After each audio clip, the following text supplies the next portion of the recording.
Check, check. Are we recording? Oh, hi, it's Kara Swisher. And no, this isn't that podcast, and this is not AI, but you're in for something just as cool. The Washington AI Network's very first AI Honors, of which apparently I didn't get one, which is curious. Scott and I criticize Washington all the time, and even some of you in the room right now, but I love what Tammy and her team is doing at the Washington AI Network, bringing people together. It's where the heavy hitters, innovators, policymakers, and creators roll up their sleeves and dive into the biggest questions. The Washington AI Network is helping make sure everyone has a seat at the table as we address the challenges and the opportunities of AI. In the last 2 years, she's built a real community around AI in DC. When she told me about it, I was dubious, but she's really done a fantastic job. That's what Ted Leonsis told her, and I agree too. It takes me back to my days at the Washington Post when AOL was just getting started and people barely knew what online meant. With Tammy and the Washington AI Network, you'll always learn something. You'll probably laugh, and you'll definitely walk away smarter about what's next. It's critical that people in Washington understand what's going on with AI because it is the next Cambrian explosion in technology. And so it's really important to be informed in any way you can. The continuum of this, even though AI moves very fast, the continuum of policy making on this across several countries is really important. These gatherings don't just talk, they spark action and connections and sometimes controversy, which, to be honest, I love. I will have spies there at this dinner to find out if anything bad happened. And they have taken this conversation global from DC to Austin to San Francisco and all the way to Paris. Glad to be here in the Elysee Palace. How fantastic is it here? And tonight, celebrating the people and ideas shaping AI's future with robots and members of Congress, and they are not the same thing. The People's Pope AI Advisor, something called Space Llama, and plenty of surprises along the way. So buckle up. For the moment, we have real human beings hosting these things. I'm actually in San Francisco right now, probably stalking Sam Altman or something like that. So please join me in welcoming your fabulous host for the evening, CNN's own Sarah Seidner.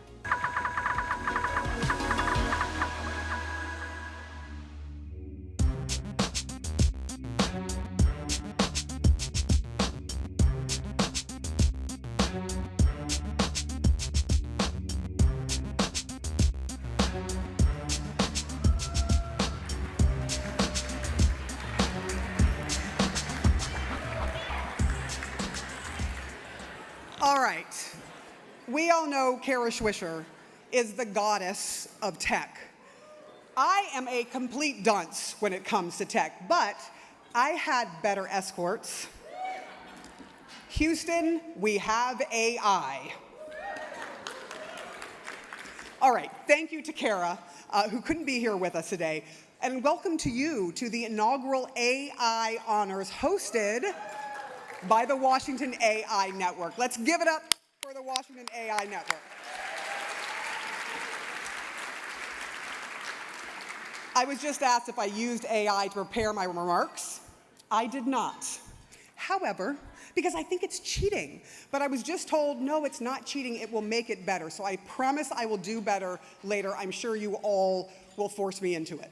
But the people in this room are changing the world right now, as we speak, except for me.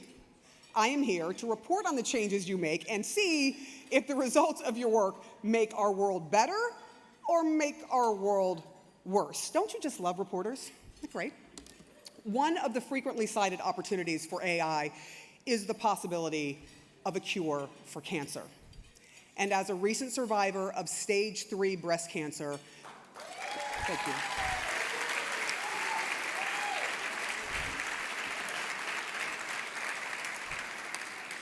I dream of what AI is capable of in medicine. Will AI, for example, create a new drug so that no child has to suffer through chemotherapy? I am also here because, like so many of us outside of your field of expertise, I'm a little terrified of AI, to be honest. Actually scared, well, I won't say the word. But that means one thing in my family. It means I have to learn it, embrace it, and that is what I am here to do tonight.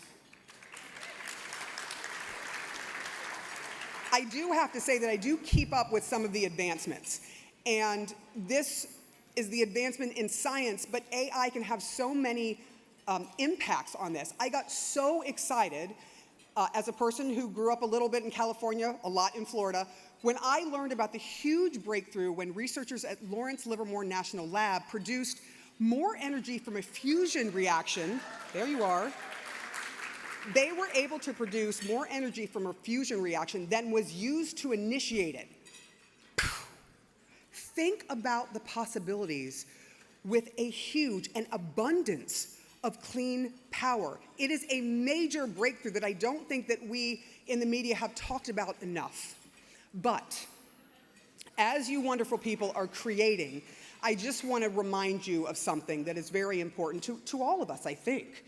We, the people of this country and the world, are counting on all of you to help elevate our existence with AI, perhaps the most powerful tool that human beings have ever created. We have a priest from the Vatican, I think, who will do a much better job at saying this. But I do want to say there is something that's a little bit more powerful, and that's the God-given breath that we have been given so that we can be here and that we can create every single day. Speaking of, one thing that cancer has taught me that our lifetime and our time here is invaluable. We only have so long on this earth. May we all use our time and energy towards creating things for good. And our honorees tonight, y'all, they have done just that. So, give yourself a round of applause before I get to it.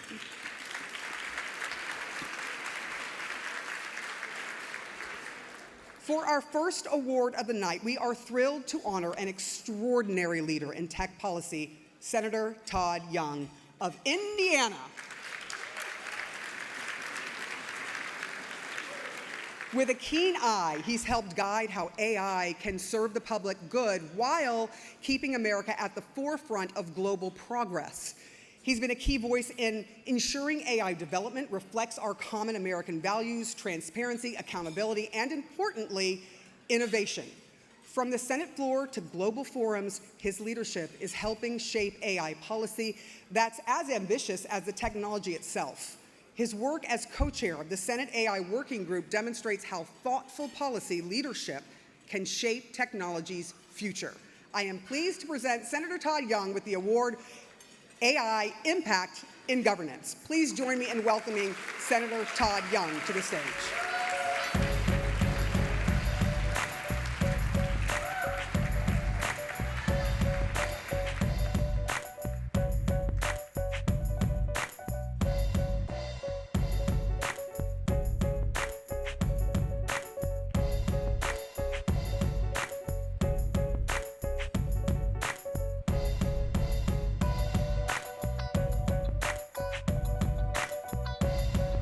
To mention one thing.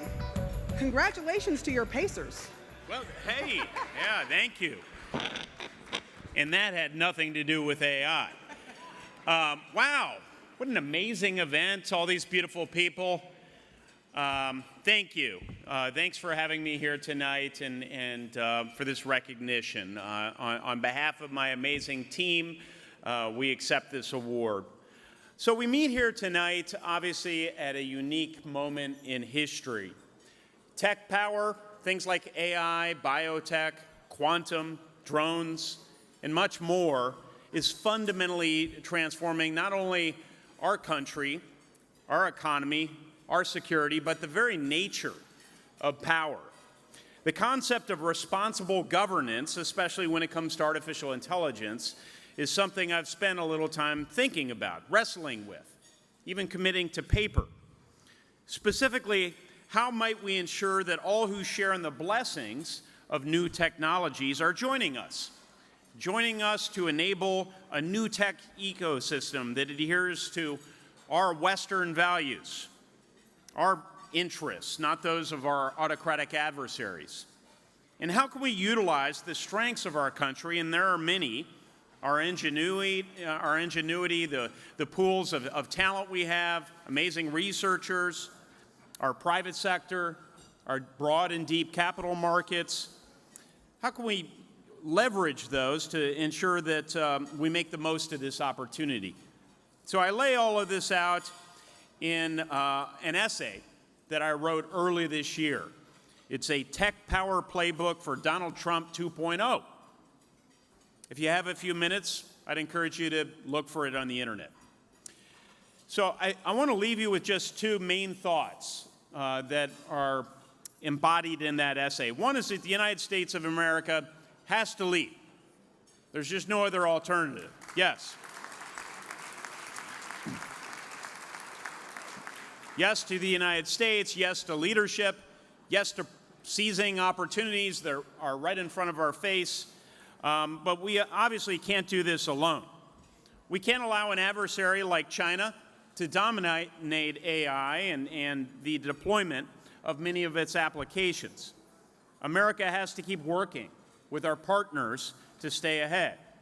We need to utilize our commercial advantages, our trade advantages, wherever possible, to develop a liberal democratic market for these technologies, ones that reinforce our values, not the values of others: privacy, transparency, safety, property rights, freedom of speech, freedom of religion. And we must do this both for our economic security and our national security. So American leadership can stand against the strong tide of techno-autocratic encroachment from China. I believe that.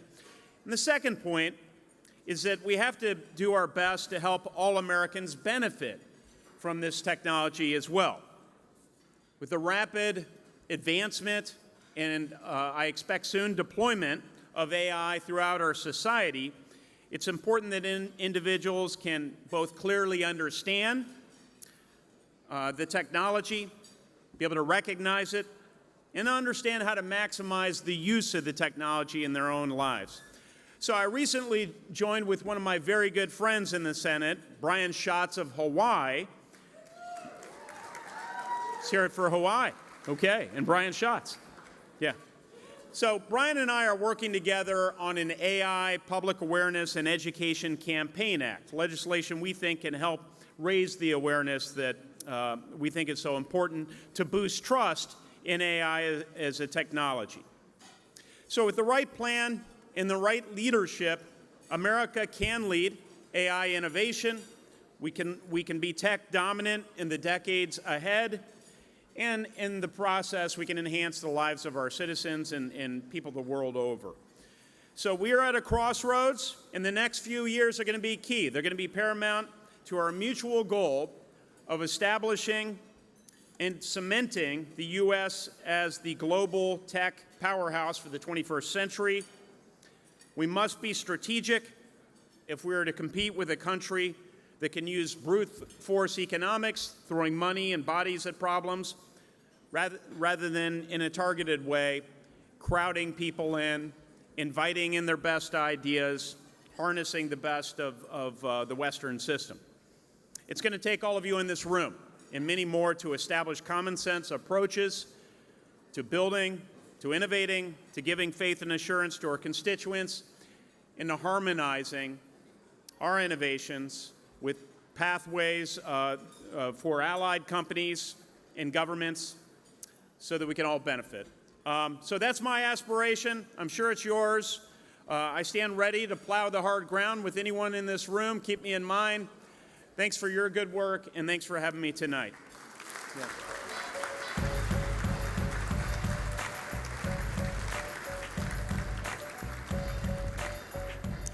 Thank you to Senator Young. I just want to get a quick count here. How many of you are using AI right now? In the room, raise your hand. Come on, hands up. That's not that many. That's not that many in this room? Okay. How many of you, can you hear me? How many of you use Google search? You're using AI. If you're using Google search, it uses AI. So we are all kind of using it. We just may not realize it. All right. I hope you got a close look at Space Llama at the reception tonight. Do you guys know what Space Llama is? I think the room knows. Our next award recognizes Booz Allen Hamilton's groundbreaking achievement in developing the first open source large language model beyond Earth's atmosphere. Earlier this year, Booz Allen successfully fine-tuned and integrated Meta's Llama 3.2 model aboard the International Space Station National Lab, helping astronauts perform critical tasks and solving problems more efficiently without relying on communication from Houston and without an internet connection, demonstrating the power of open source to enable innovation at our very frontiers. This achievement was an unprecedented development for space operations, especially for applications or machines without internet access. Did you hear that? AI without internet access. For their efforts to strengthen the United States' competitive edge by advancing research in space and other underexplored frontiers, I would like to present the AI Honors Space Innovation Award to Booz Allen Hamilton. Accepting on behalf of Booz Allen, our Vice President, Aldon Polaski, a lead technologist, Zane Price, and partnership lead, Joanna Guy.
Thank you so much, everyone. So honored to be here tonight. Just wanted to start. Thank you. Just wanted to start by thanking Tammy Haddad and the Washington AI Network. What a wonderful event. What a wonderful dinner we're about to have. It's really just a fantastic time, and it's a fantastic opportunity for us to really think about the impact that AI is going to have on the world, on the federal government, on commercial industry, and really appreciated the previous remarks. As I think about Booz Allen as an advanced technology company, the time and the effort that we've put into artificial intelligence and the reasons that we've invested in this is because we truly believe that this is a foundational technology for the next century. I think the comment was made earlier around is AI the greatest technology that humanity has ever invented? I don't know the answer to that yet, but if I had to guess, I would bet on yes. And so don't have too much in terms of prepared remarks here, but as we think about the Space Llama and our partnership with Meta, right, who is in the house today, thank you so much, Meta, for working with us on that. I think it's a really great example of kind of a watershed moment in human history, right? We have the first satellite in space, we have the first man to walk on the moon, we have the first woman astronaut, and now we have the first large language model in space. And so the out frontier has always been, a huge measuring stick for accomplishment in human technology and just humanity in general. And so we're so excited to be accepting this award. We're so excited to have worked with Meta on that. We're so excited to support NASA and our astronauts on the space station. And we really look forward to celebrating with you all tonight. So thanks again, and we'll talk to you soon.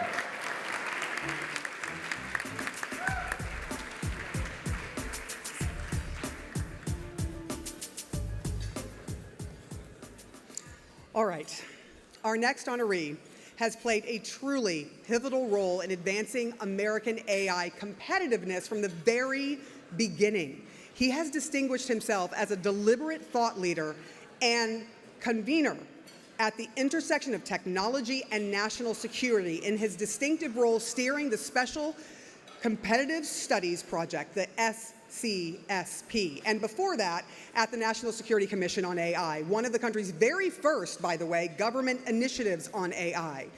Lieu identified early and has worked to bolster the opportunities and investments underpinning continued American leadership. And those have not yet attended the AI Expo that is right up the street, you will see the power of his best work to strengthen the vital relationship between innovation and national security imperatives. For this work, it is an honor for me and the rest of us to present the AI Honors American Competitiveness Award to Ili Bairaktari.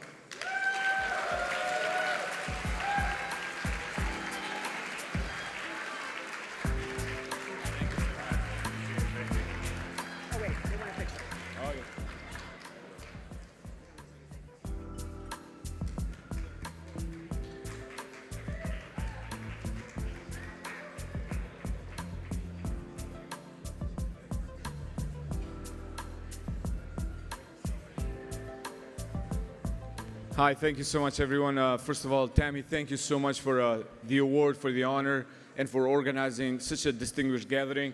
I'm Ili, and if you have not been at the AI Expo, you're missing out. It's at the Convention Center. It's a 3-day event. We have 15,000 registered participants with incredible...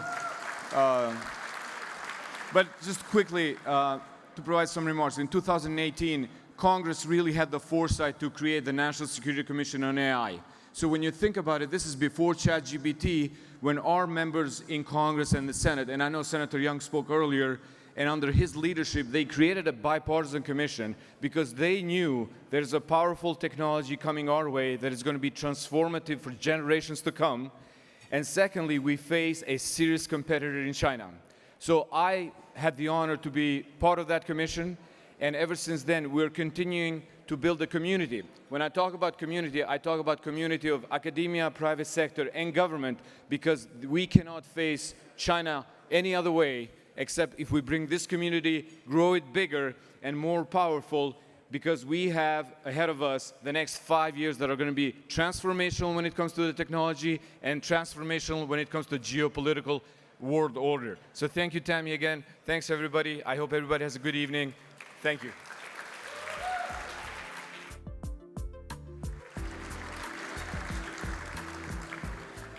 All right, to introduce our next honoree, please join me in welcoming the ranking member of the House Budget Committee, Congressman Brenda Boyle, who will honor the work of Father Paolo Benatti.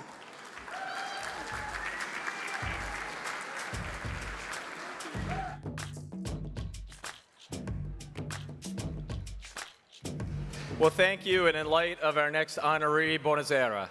It is an honor to be with you this evening at the inaugural AI Honors Gala, and to help introduce someone whose voice and vision have shaped the global conversation on ethics and artificial intelligence, Father Paolo Benatti.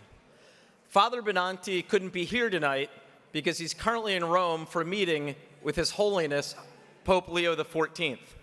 Who amongst us hasn't used that as an excuse? While he couldn't join us in person, he has shared a special message that I'm proud to help introduce. You know, recently I returned from Rome myself, where I had the privilege of being part of the U.S. delegation at the papal funeral for Pope Francis. Throughout his papacy, Pope Francis consistently focused the Church's attention on those too often left behind, especially the poor and the vulnerable. That same spirit guided his thinking on new technologies.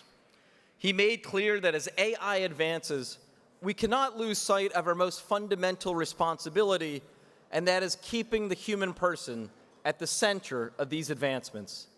Pope Leo XIV, our first American pontiff,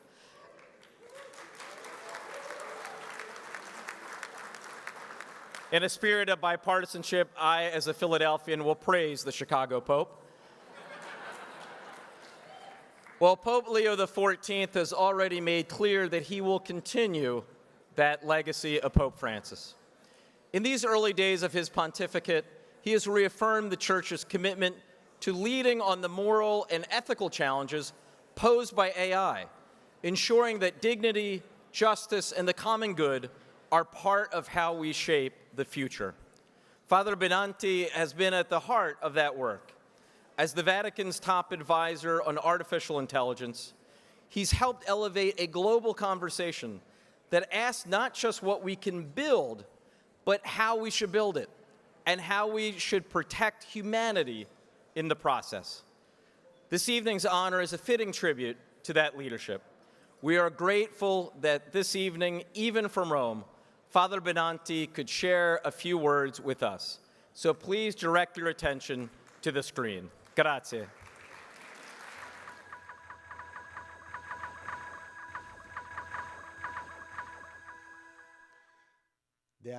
I'm really glad to have this opportunity to receive the honor in ethics from AI Washington Network, and I have not enough words to say how much is big my gratitude. I simply would like to try to witness to you and to all the people that are present here that all the commitment that myself and the Catholic Church is pushing on AI ethics is simple, centered, and focused to one thing, to ensure that the human being is the center and remain at the center of such kind of evolution and development. You know, in an age in which the machine can in some way surrogate the way in which we take decision, we need to put some guardrail to avoid that the machine can in some way damage or take action that in some way can simply deny the value that we fought for in the last century. Simply remember how much blood we have to simple pour out to recognize that the human beings is equal in rights and is equal in dignity everywhere and every condition it is. Now, in an age in which I can simply be decided by a machine or process can be applied by the simple value of my data, well, everything that we have built could be in some way jeopardized if we don't take care of this kind of protection of the human beings and the human decision that has to remain at the center of our action. And this is the reason why I'm also really pinged on myself to urgence to every official, every elected, every man in charge of policy to simply foster this idea to protect the human beings, but also to leave a significant space of decision-making by human in every kind of vital and core process that we would like to simply augment with artificial intelligence.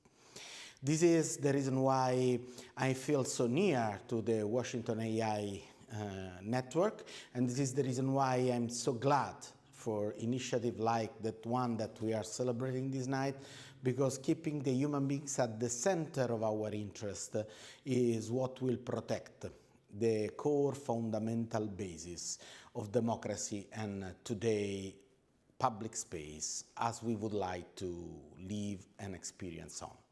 So my best wishes and thank you very much for this big and huge honor. Thank you very much and blessing from Rome.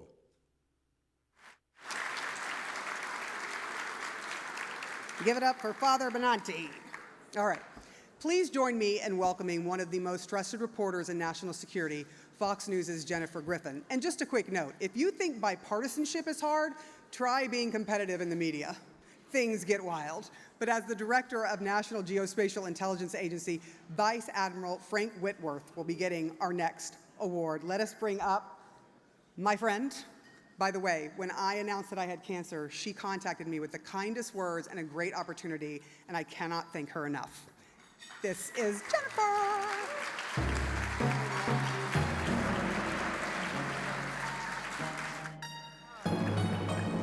Thank you, Sarah. Wow, what a pleasure to be on the same stage with you. I am Jennifer Griffin, Chief National Security Correspondent for Fox News. I've been at the Pentagon for 18 years, and there are few people that I have met who are smarter or more ethical than our next recipient. This award recognizes someone who has harnessed artificial intelligence to support American intelligence. As director of the National Geospatial-Intelligence Agency, Vice Admiral Frank Whitworth has played a pivotal role in enhancing data processing, analysis, and decision-making capabilities to strengthen our intelligence and national security. For his leadership in advancing geospatial intelligence to protect the nation, I'm pleased to present Vice Admiral Whitworth with the Guardian of America Award.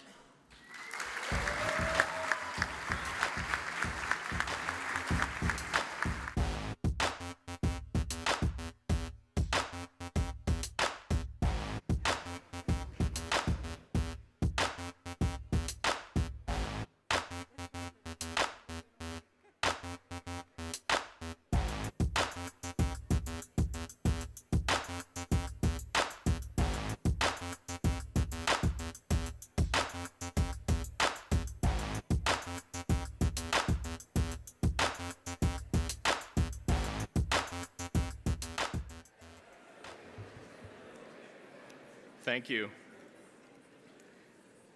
So first, I want to thank Jen and everyone involved with this ceremony. It's an honor to be on this stage with everyone and to be in a room with such great people. And I want to thank Amy for being here with me. We've been a team now for 33 years of this 36-year.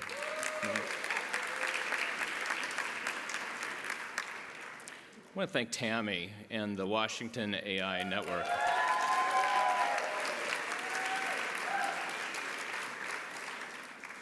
Especially for teaching me and a lot of other people the value of a great conversation, especially when it's a shared one with America. Thank you. And then I would like to thank the people that I represent tonight, the people of the National Geospatial-Intelligence Agency.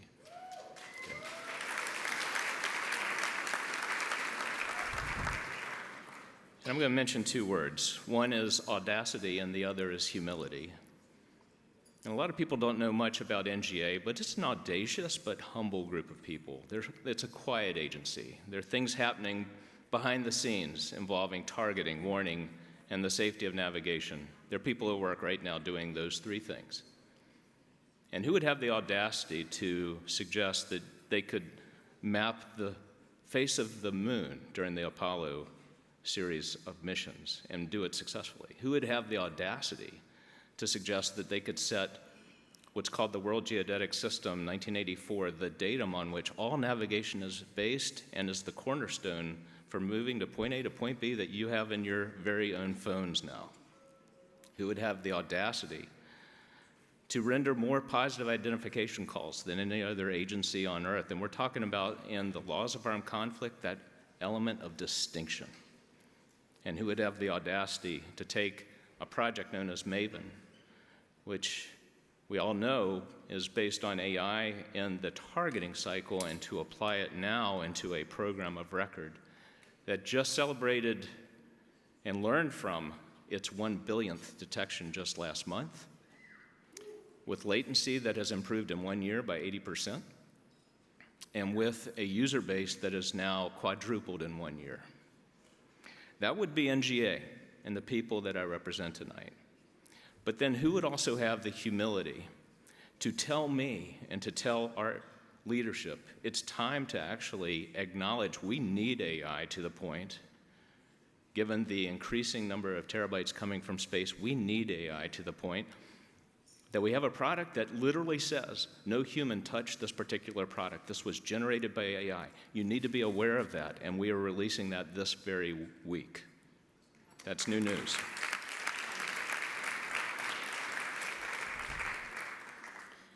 But then there's this other form of humility, and I would suggest that we could term it AI humility, where we actually need to acknowledge that AI has a thing or two to learn from humans, especially when you're in the no-fail missions of targeting, warning, and the safety of navigation. And that's the role that a 20, 30, 40-year veteran at NGA plays in this wonderful coach-mentor relationship with these emerging models. And so we will learn from the humility of these people that we can also apply that to the humility of these models. On behalf of those people, thank you.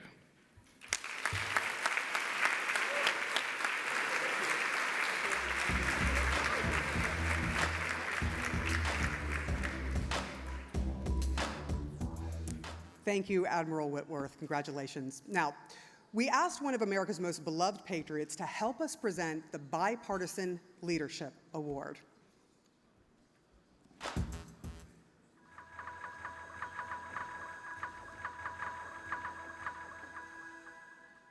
Hey there, Alexander Hamilton here. Yes, AI Alexander Hamilton.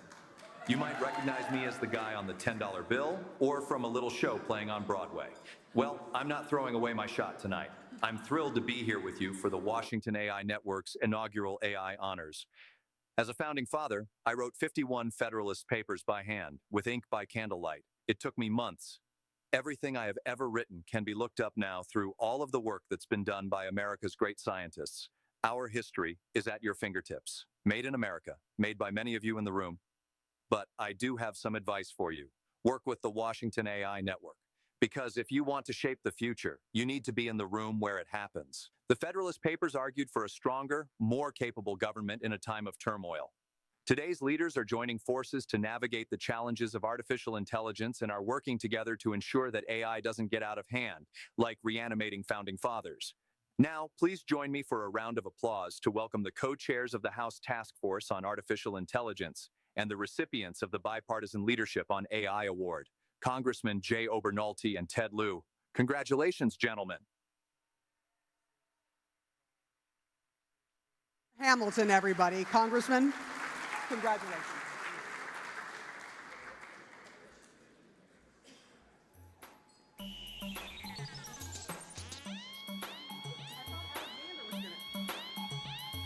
AI isn't perfect. He couldn't give this award.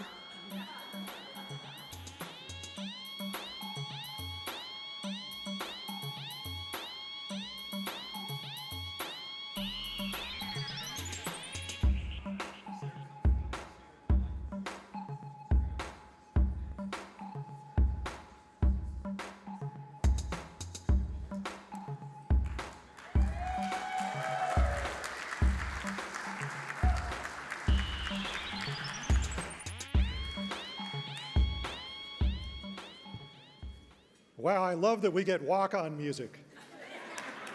We need to start that on the House floor, don't you think?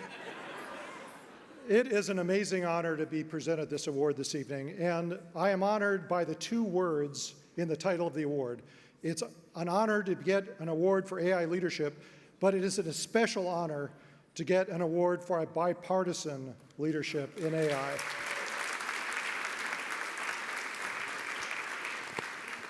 When the speaker came to me a year and a half ago and asked me to chair the House AI Task Force, he asked for some guidance on how I thought he should organize it.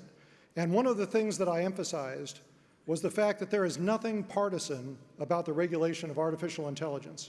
And so I urged him to eschew the usual practice of reserving more seats on the task force for the majority party and instead appoint an equal number of Republicans and Democrats to the task force, and instead of having just one chairman, to have two co-chairmen, one from each party. And the reason why that's important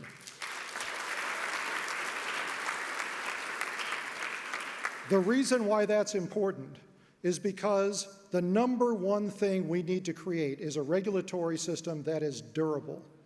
And the only way it will be durable is if it resists change every time the winds of political fortune shift one way or the other. And the only way to achieve that is to make sure that the regulatory system that we enact is bipartisan. And I hope that we have proven over the last 18 months that it is possible to do that in Washington, D.C. I know that we are serving in an era of intense partisan difference, and we serve in an era where both political parties have figured out how to weaponize the tools of social media to create outrage and anger. But unfortunately, those parties aren't thinking past the next election. They're not thinking of how difficult it is to govern in an environment of such partisanism. And I hope that the way that the task force has operated over the last year has proven that. I hope that everyone has read our final report. It was issued in December.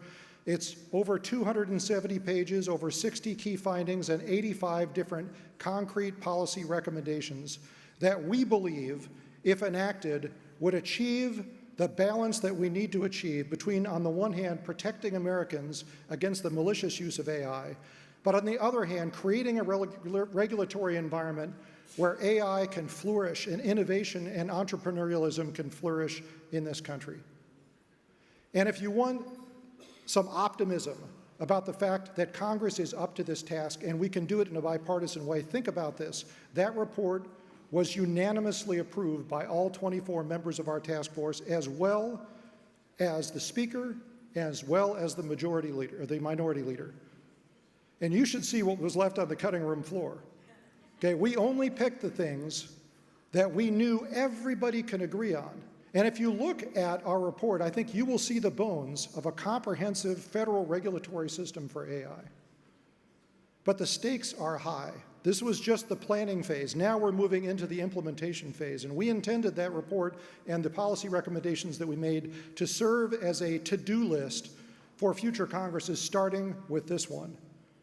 And the stakes could not be higher, because AI has an incredible potential to radically transform our society and our country for the better. Think about this. AI is already probably the most powerful tool for the dissemination of human knowledge that mankind has ever invented. And mankind will shortly be the most powerful tool for enhancing human productivity that we have ever discovered. I believe that if we do our jobs right in federal regulation, we will create a rising wave of prosperity powered by AI that will literally lift all the boats in America. And that's an incredible thing. But it can only occur if Congress does its work and achieves this balance. So I want to thank you for this amazing award, but I want to highlight the fact that this is just the beginning. Let's get to work.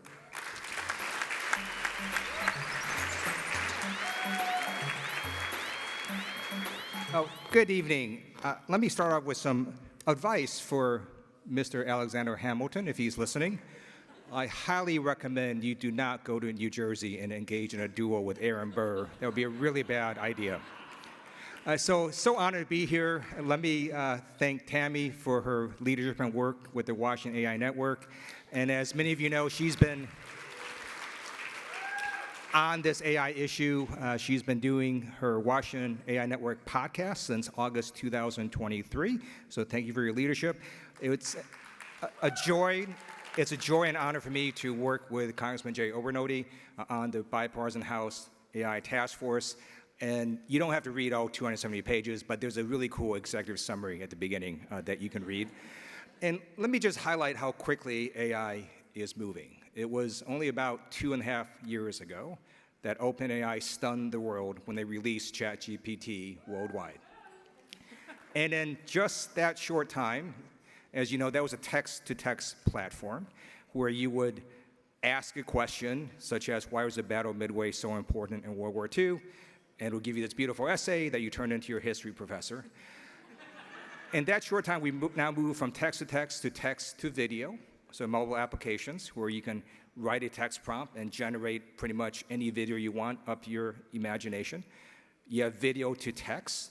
A lobbyist recently told me she fed in a 12-hour markup and asked, hey, how did the members vote and what did they say? You now have AI agents, and we're moving into the era of what I call agentic AI, where 1 billion people are going to have their own AI agent out in the world doing stuff for them. So what does that look like? I don't know. That's both amazing and alarming to me at the same time, and that's why I think it's so important that Congress start acting on the over 80 recommendations in this report.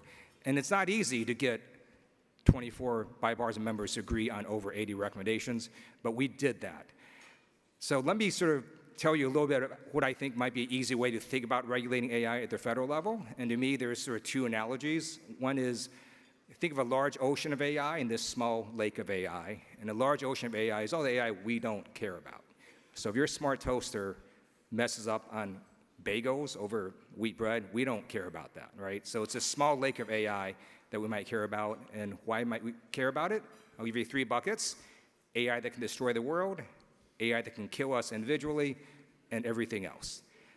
So the Department of Defense has autonomous weapons, weapons that launch automatically, last year we did pass a bill into law that I got inserted into NDAA that basically says we're not ever going to let AI launch a weapon that's nuclear by itself without meaningful human control. Second bucket, right? AI can kill you. I'm glad people like that. AI can kill you individually. If your cell phone malfunctions, it's not going 50 miles per hour. Turns out there's a lot of AI moving objects, planes, trains, automobiles. I think we need to have more state and federal regulators trained in the unique aspects of AI. And then the third is really everything else, and what this report talks about is a sectoral approach where we empower the various agencies, very different than Europe that did one massive bill for one agency that said we're going to cover AI and all its aspects. We don't think that's the right way to go. So I urge you to look at that report. Thank you for giving me and Jade this award, and look forward to working with all of you to make America an even better place to live, work, and play.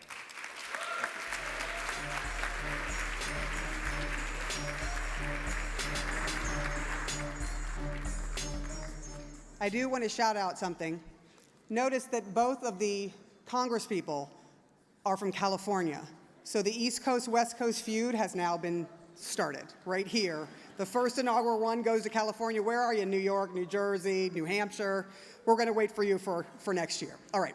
Thank you to the Congressman and congratulations. Now we will give you a chance to mingle and enjoy each other. I know you want to chat because y'all love to talk to each other and I love to listen. Don't go anywhere because still to come, more awards, more surprises, and remarks by the 41st Secretary of Commerce, the Honorable Howard Lutnick. That's ahead. Can I have your attention? If you would not mind, please sit.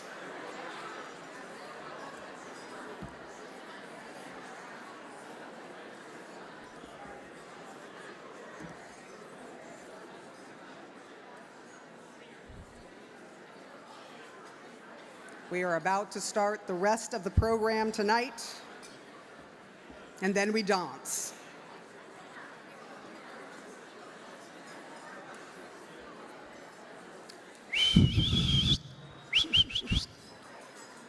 Can you all please take a seat, or I'm going to do a real wolf whistle. You do not want to hear that. All right, here we go. Now to present the AI Honors Public Science Award, I want to welcome to the stage Olivia Igbokwe, Amazon's Director of Federal Affairs at AWS.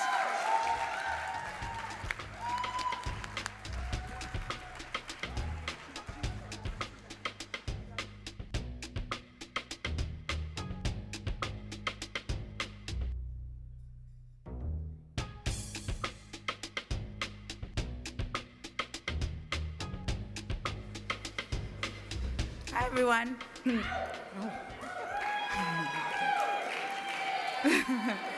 The Public Science Award honor recognizes the critical role of public research institutions in advancing American science and technology, and we are privileged at AWS to have collaborated with national labs for years. Dr. Patricia Falcone is the Deputy Director for Science and Technology at Lawrence Livermore National Laboratory and has championed groundbreaking research, nurtured scientific talent, and fostered innovative partnerships at the intersection of national security, advanced computing, and artificial intelligence. Her identification and stewardship of strategic investments has elevated the role of national labs in shaping the future of science and society, including how the U.S. will continue to lead in AI, development with strong public sector support. I am proud to present the AI Honors Public Science Award to Dr. Patricia Falcone.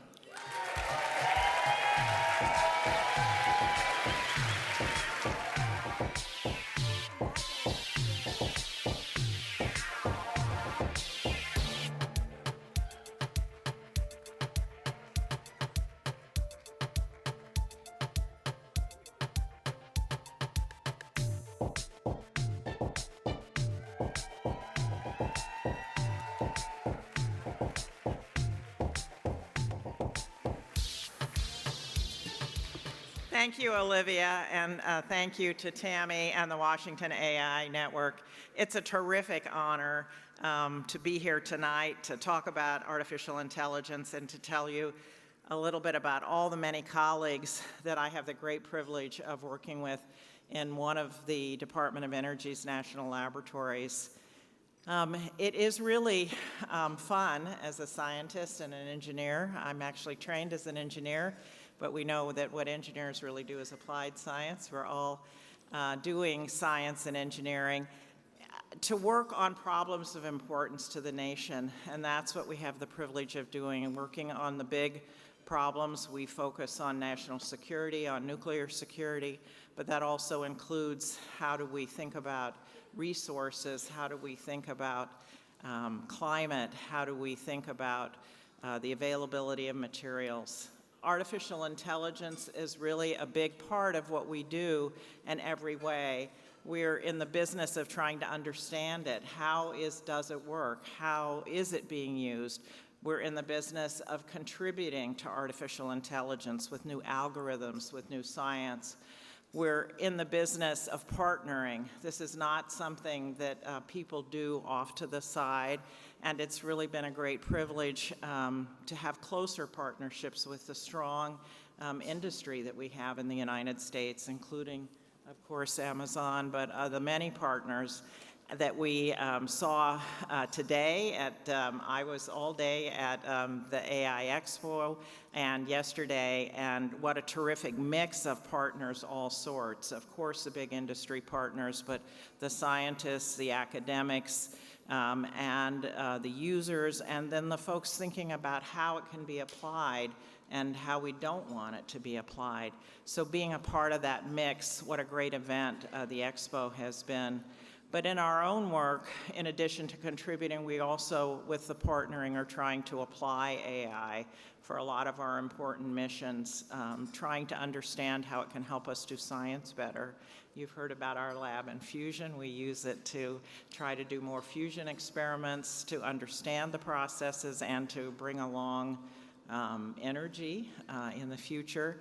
And finally, we are really trying hard to employ AI, to see how we can use it to make our own processes better in our part of the world, and then with our collaborators in the other national laboratories and in the bigger world. So I'm really grateful to have the honor to represent my many colleagues in the laboratories, in the departments and agencies, and thank the AI Network and all of you for your enthusiasm. Let's really be leaders and win the race. Thank you very much.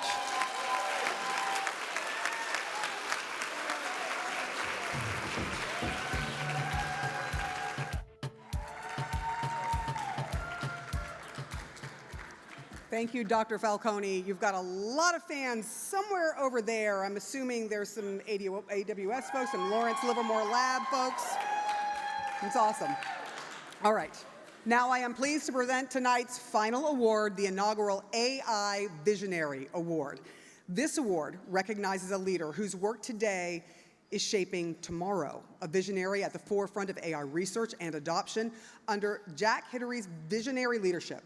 His company, SandboxAQ, has emerged as a transformative force in enterprise AI, delivering breakthrough solutions in cybersecurity, pharmaceuticals, and material science. Examples include cryptography to secure our digital future and AI-powered drug discovery platforms to accelerate medical breakthroughs. Remember at the beginning when I said I hope that no child with cancer ever has to go through chemotherapy?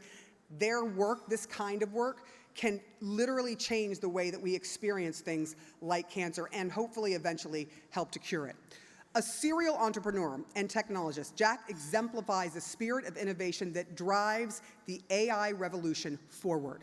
Jack's work at SandboxAQ continues to push the boundaries of what's possible when artificial intelligence is enhanced through quantum computing.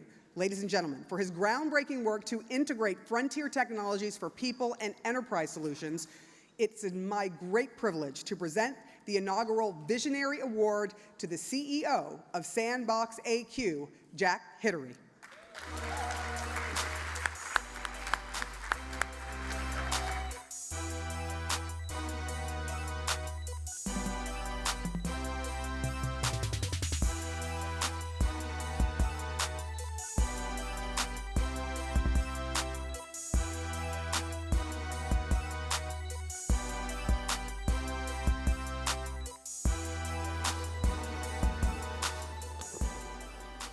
All right, how we all doing out here? How we all doing? All right, by this time you've had a few glasses of wine, so hopefully we're nice and loose and ready to rock. I first want to actually thank Sarah for the introduction, but also for your bravery. Sarah went public with her diagnosis of breast cancer and updated the public regularly. The heroes like Sarah who do that are the reason why we work on cancer at SandboxAQ. We're working...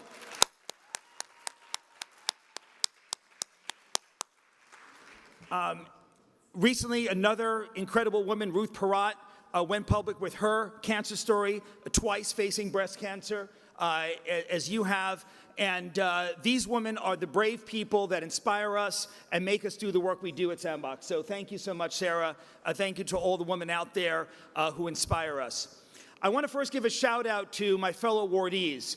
You've heard from them, but I want to just underscore how important the work they do is. I want to start with my friend, the Admiral, Trey. It's so great to share the stage with you tonight.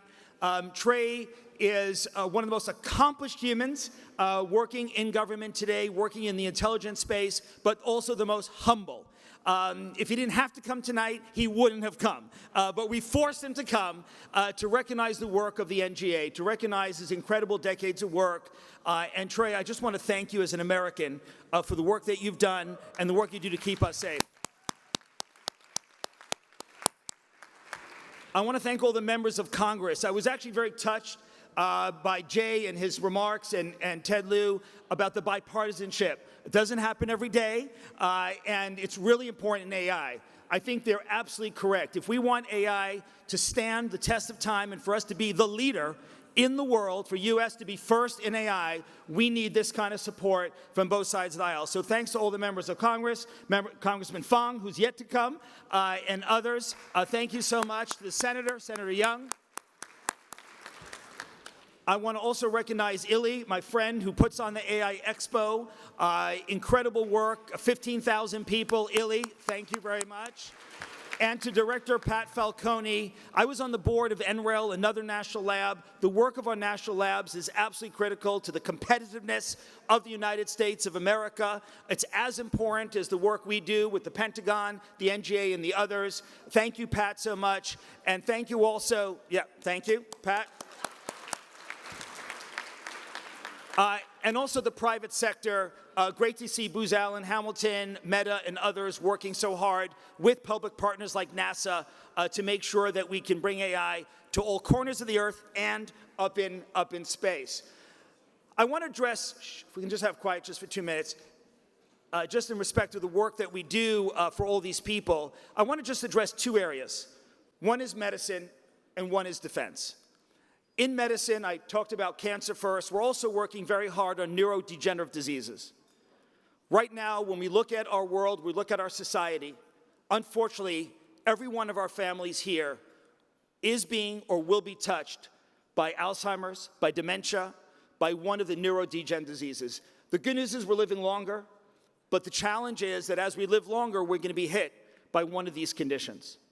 After 40 years of Alzheimer's research, unfortunately, we don't have much to show. We need something to show. And right now, in the biopharma industry, it takes roughly 10 years to develop a drug before the clinical trials. It takes about 6-7 years in clinical trials, and unfortunately, there's an 85% failure rate in clinical trials. I'll give you some good news now, though. The new trend of AI, not word-based AI, not language AI, not large language models, but the new quantitative AI, AI trained on chemistry, on biology, on pharmacology, on toxicology, this new AI is beginning to have impact.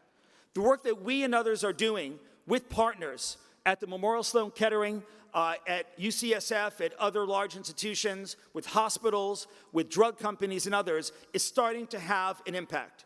We need to bring down to under 2-3 years the work to bring the drugs to trial.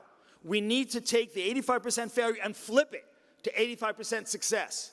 And the way to do that is actually to create a virtual human in AI, to create a virtual human with the properties of the human body, the target that we're going for in that body, be it the brain for Alzheimer's, be it a tumor for cancer, and run those trials millions and hundreds of millions of times in a virtual human before we hit the first human patient. I started my career as a medical scientist at NIH, not too far from here, right here in Bethesda, Maryland, and I saw the difficulty. I worked in Building 10. Building 10 is our clinical building with patients. And I saw day in, day out the challenges we had. One floor for cancer, one floor for the brain diseases, other floors for kidney, for heart. And I saw, and I vowed that day when I was working there that one day we'd build a platform that would address it. Had to wait a number of years to make that happen, but now it's beginning to happen. The current wave of AI that people know about is language AI, ChatGPT, Google Gemini, wonderful things. But the next wave of AI, now emerging this year, next year, is not language AI, but numbers AI. AI that's large quantitative models, LQMs, that take us into the realm of biochemistry, of medicine. And that now brings me to the second topic, defending our nation. There is no greater task of honor than defending our nation. I was at the Pentagon all day today, privileged to work with the men and women of the armed services in defending our national security. How does AI come into play there? Well, it turns out, if you want to navigate, Trey talked very eloquently about navigating our world. And Trey mentioned, of course, the GNS system, the Global Navigation System, GPS, in all of our phones. But the NJ has done something on top of that. They've also taken mapping of our world for the magnetic field of our world. How do birds navigate thousands of kilometers every year? How do whales navigate 1,000 kilometers every single year? They do that with the magnetic field of our Earth. It's the only field that's 24/7, 365, can't be jammed, can't be spoofed, can't be shut down by the PRC. And so that, my friends, is where we're going. That's where we're going. And U.S. is first in this technology, I'm proud to say. The technology of AI navigation using the magnetic field is first in the United States Air Force, first in the DoD. I want to thank the men and women of the Pentagon for believing in this technology and for adopting it. Please thank them.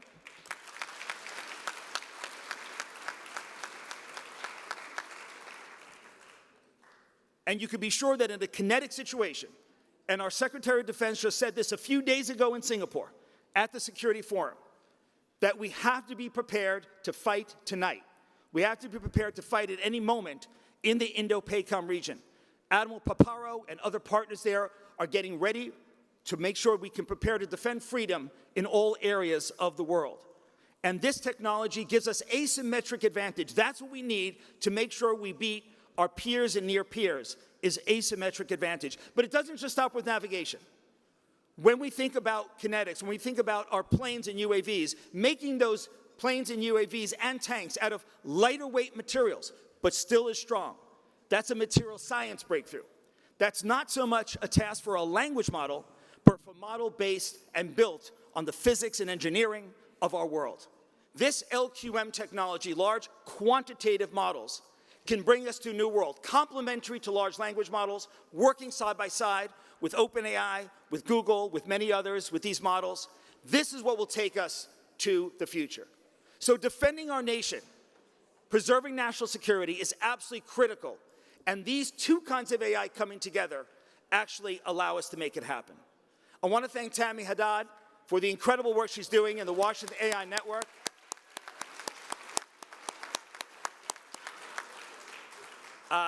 I've been involved in a lot of charities over the years, and usually to get to this level of an event, it takes 7 years to get to this level. So I think she's using AI somehow to accelerate the work. So thank you, Tammy, for the incredible work that you do, the vision that you have, the inspiration that you have. But I want to put a challenge out to each and every one of you. Each and every one of us here is privileged to have a role of responsibility. Each and every person in this room, you're here because Tammy believes in you, and Tammy knows that you have responsibility as a leader to bring this message to the people that you work with, to your families, your friends, your social networks. And I challenge you to make sure that they know what you heard here tonight, that there are critical challenges in the world, and that we could begin to meet those challenges and make sure the United States is #1 in meeting those challenges. So please, thank you.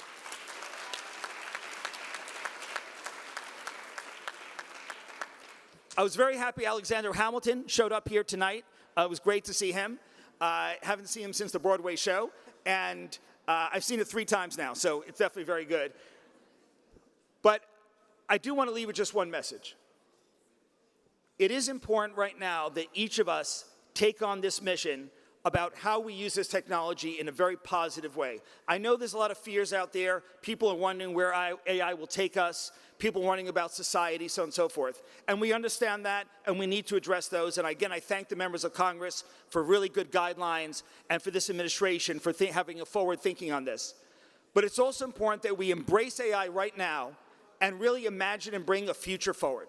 Thank you so much. Wonderful to be here tonight.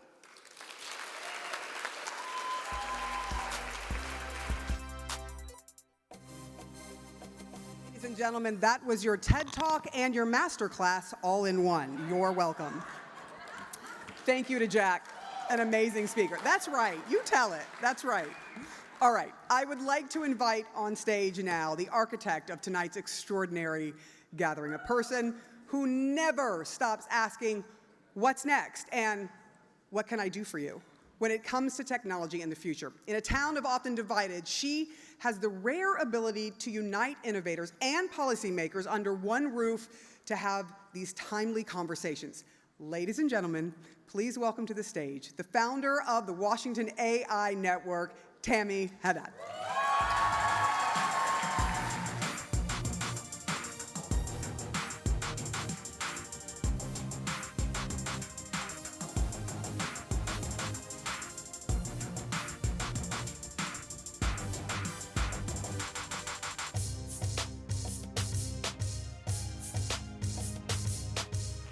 Let's hear it for Sarah Seidner, everyone.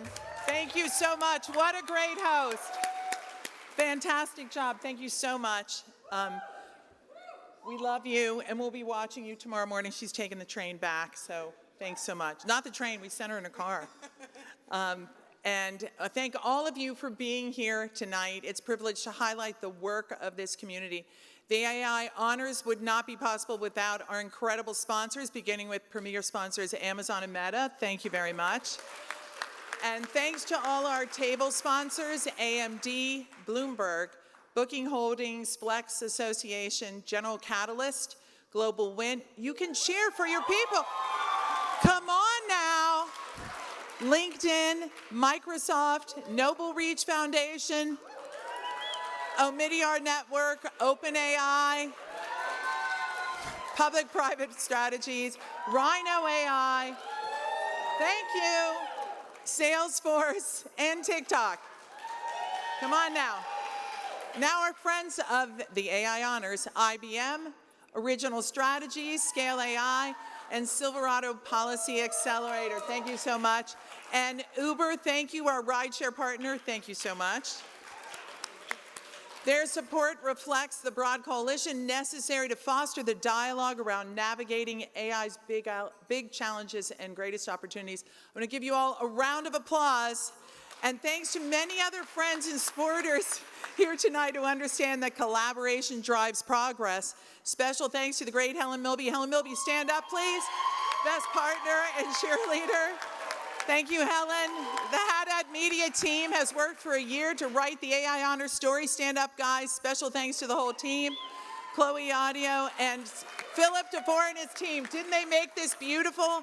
You'll be able to tell everyone you were here at the first inaugural AI Honors. It's true. Boston Dynamics, thank you for the spot, the robot dog. How about my son? Is he a great astronaut or what?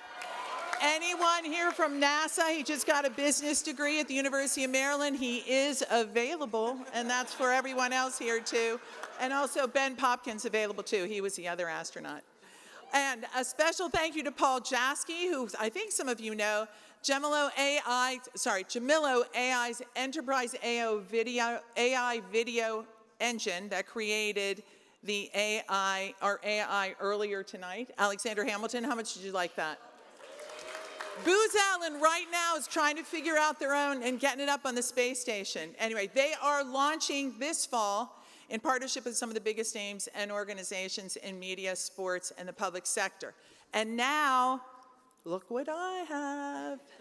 And now we are honored to welcome our distinguished speaker. He not only leads the agency responsible for so much AI work, but he has been a tireless supporter of big and small tech to ensure that American companies can compete with China, invest in our future, and ensure that we stay ahead in the race to maintain America's AI dominance.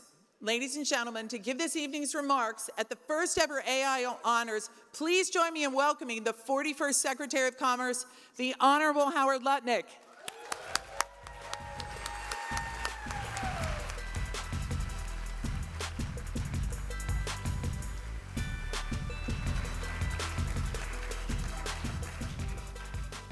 I missed Alexander Hamilton. I mean, and what I think is the best thing about my job is that I get to be in the room where it happens. So the whole Hamilton thing works really well for me.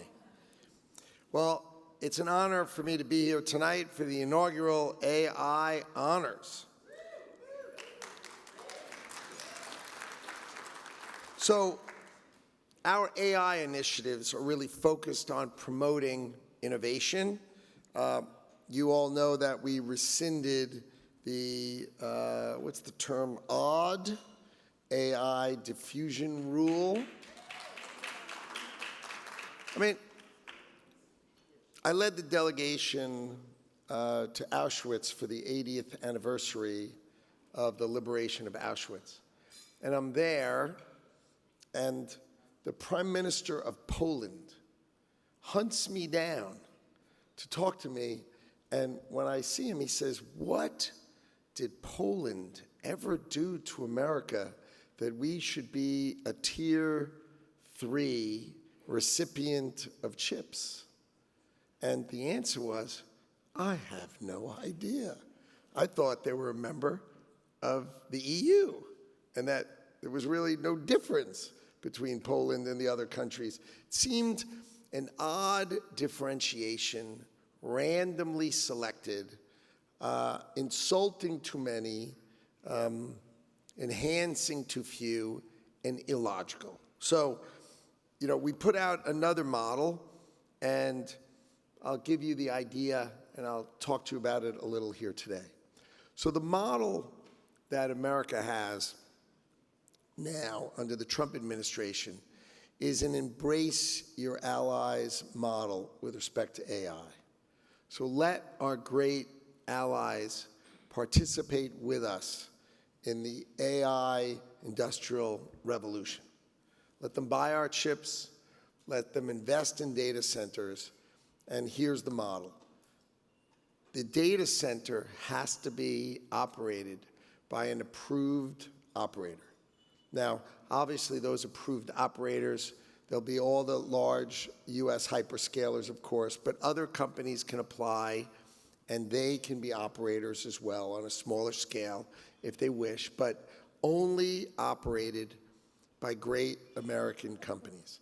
The cloud associated with those data centers also has to be operated by American companies, so we can control and not train adversaries' models, right? Because we all know, especially in this room, that DeepSeek and their peers were not trained for $5 million, okay? That was just, a funny, silly comment, but in fact what they did is they found other players in other countries to redirect our assets or let them use those other assets, and we don't want that to continue, right?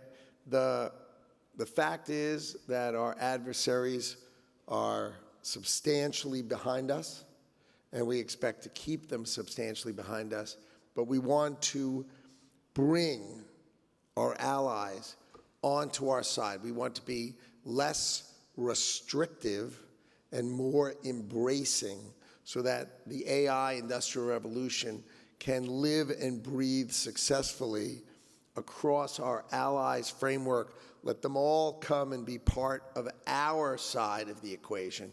Have no room left for the other side of the equation. And that's our idea, and that's the model we're going with. So it's a complete rethink of the AI diffusion rule, and instead it will be an embracing model that's much more interesting. Other things that we're working on.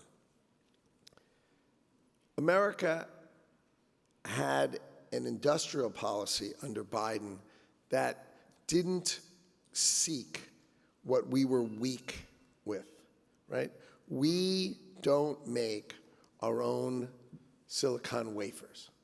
We buy 90% of the wafers are made in Taiwan. I just want to remind you where Taiwan is in case the whole map thing, you haven't really seen it since the 8th or 9th grade.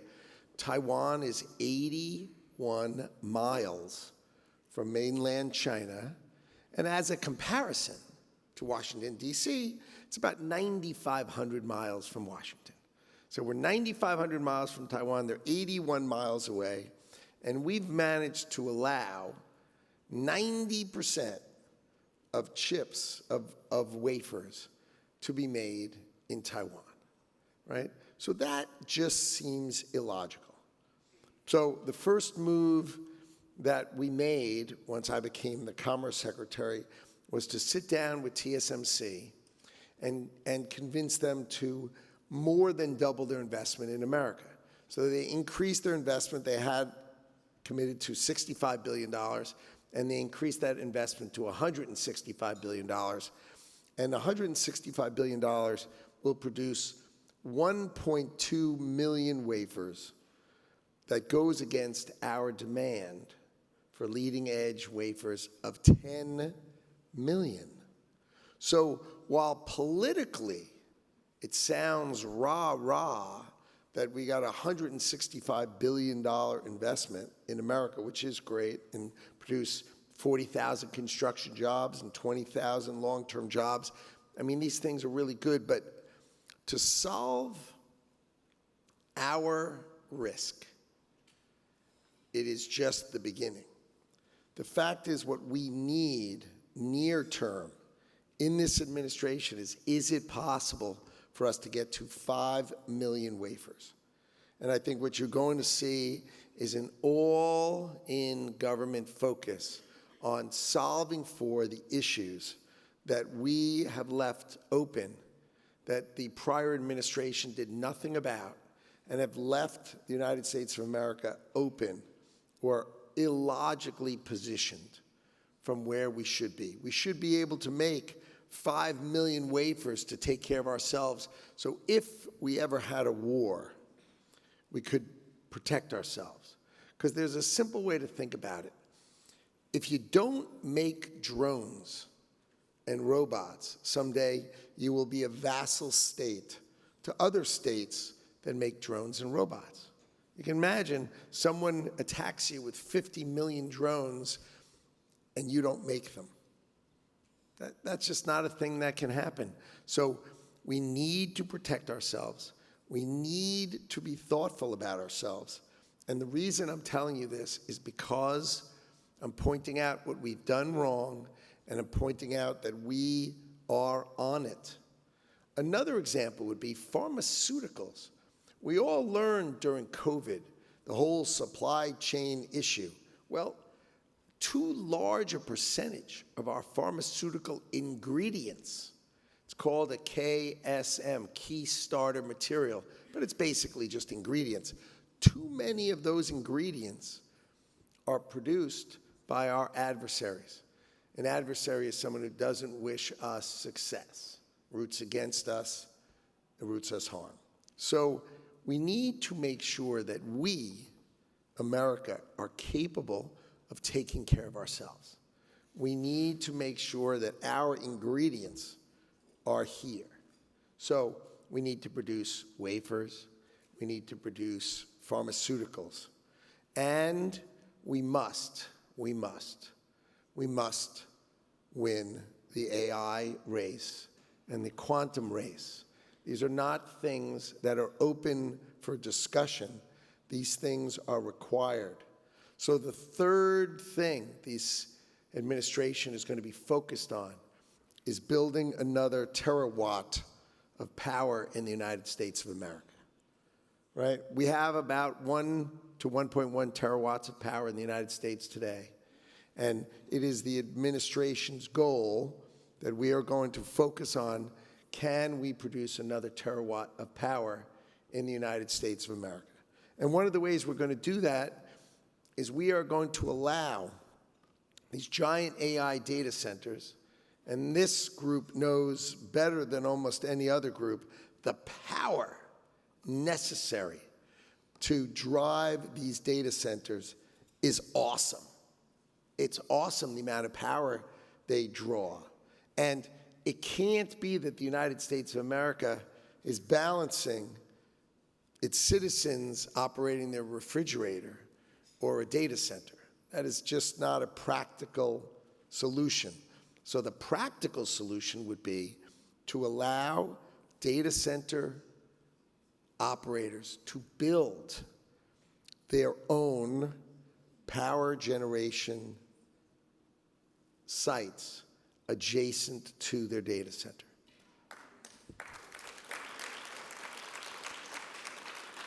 So this way, we don't have to worry about, can the grid take it? What's the age of the grid? How's it going to work? And all that kind of stuff.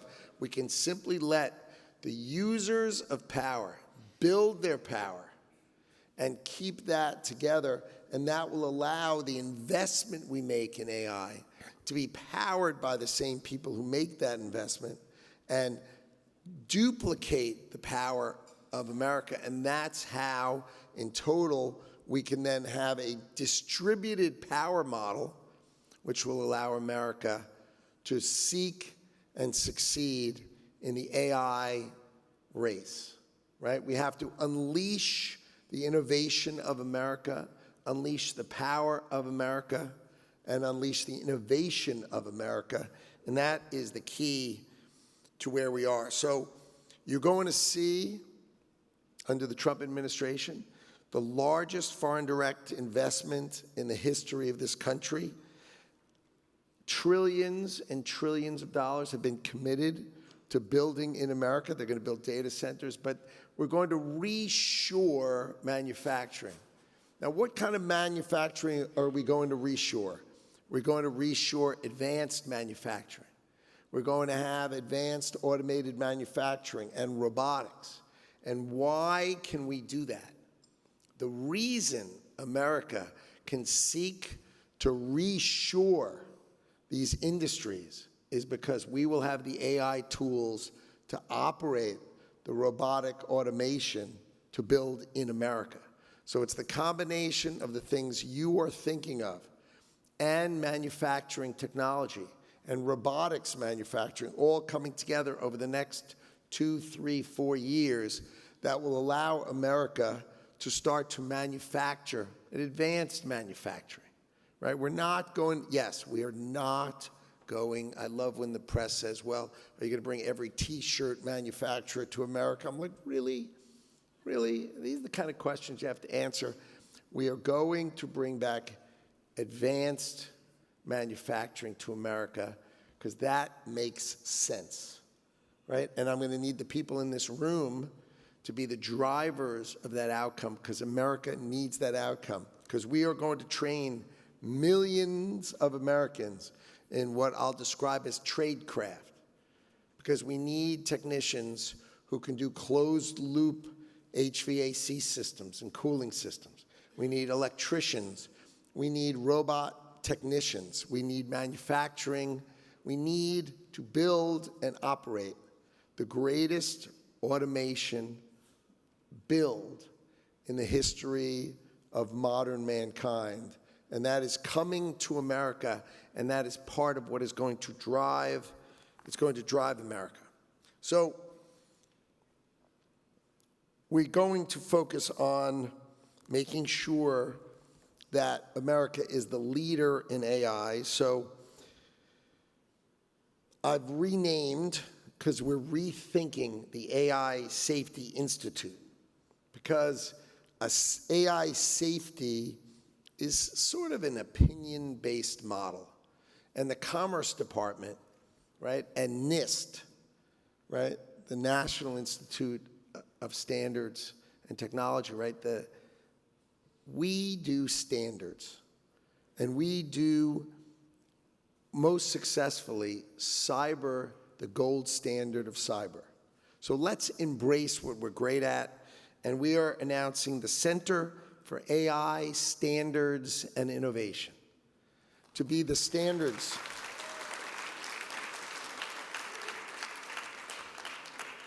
to be a standards place, to be a place where people voluntarily go to drive analysis and standards, a place where we can assist in innovation and help companies know that this is a safe model and this is a safe model.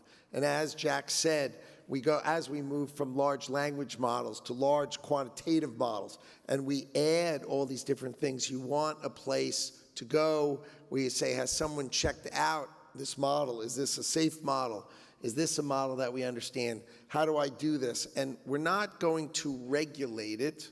We are going to enhance the voluntary models of what great American innovation is all about. So we're going to embrace the greatness of our standards bodies. We're going to be a center for those standard bodies. And I think it's going to help make America's AI success ever more likely and ever more important. So we are very, very bullish on AI. We are bullish on quant and quant computing. We have great friends in the administration. I have my great partner, David Sachs, who's really an exceptional mind and an exceptional partner for me and for this administration. We care that we win. We are focused on providing the power necessary for you to do it, to have the infrastructure for you, and an administration that embraces AI, is not afraid of including our allies in it, is going to help drive your success. So I am honored to be here tonight. I am honored to be in your presence. I think this is exactly the kind of evening that is really fun for me to get dressed up and go visit. So thank you all for having me tonight.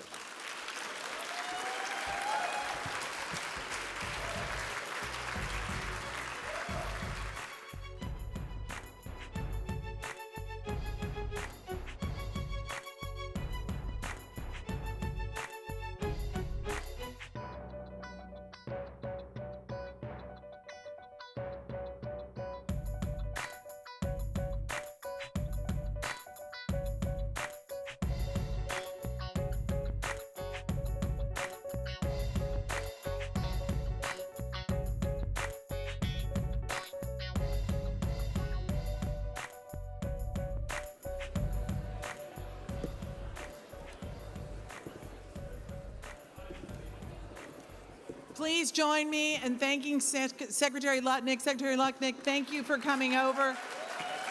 Thank you for that big announcement. We're proud to have you here at the first AI Honors. Thank you so much.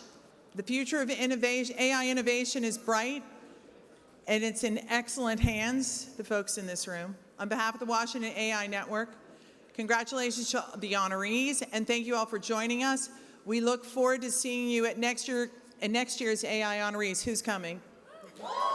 Okay. And my friend Sarah Seidner has one more thing to add. Before we all go, can we just together take one huge deep breath on 3? 1, 2, 3, breathe in. Breathe out. Now, I used AI for this, not for the breathing part. That was up there. You get 670 million of those in the average human lifetime. Please use it for the best that we can create so that humanity is better off because of all of you. Thank you so much for being here, and thank you to this woman who, if you look around the room, there is only one person I know that could bring all of these people together. Truly, Tammy, you are an amazing woman. Thank you for who you are. Thank you so much. Thank you for your kind and generous words. Thank all of you, and there's only one more thing to say. See you at the after party. Thanks, everybody.